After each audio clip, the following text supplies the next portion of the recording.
10 over 10 miles per hour on all tracks between milepost QR 102.9, 102.9, milepost QR 103.0, 103.0, signs are no. AC1 number 71030. Today's date 061325, location QR 89.9.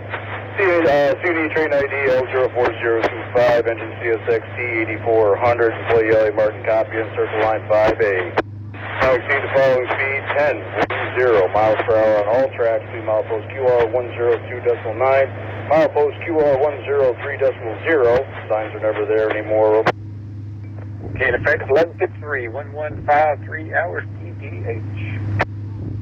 From 53 DDH, minor LAM. Sounds good. They said it's the frog, so might as well come out and work on it. 10 over the frog for the bang. All right.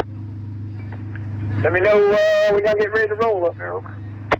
Yeah, we'll let you know we're all locked up there. All right, sounds good.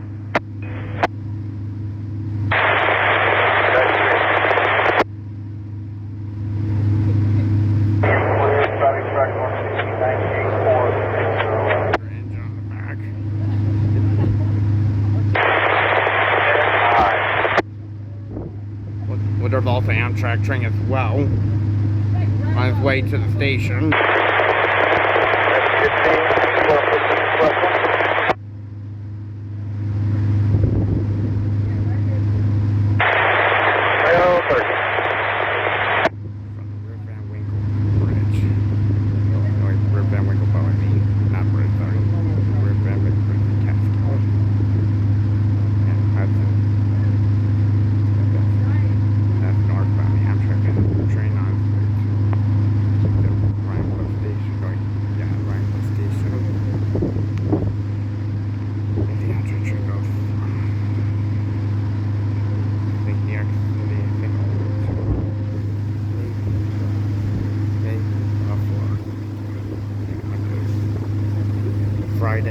Following the invention of the steamboat in 1807, the Hudson River soon witnessed one of the I think there's another train coming. of the Industrial Revolution. Within a few short years, steamboats were able to travel up and down the Hudson on a regular schedule.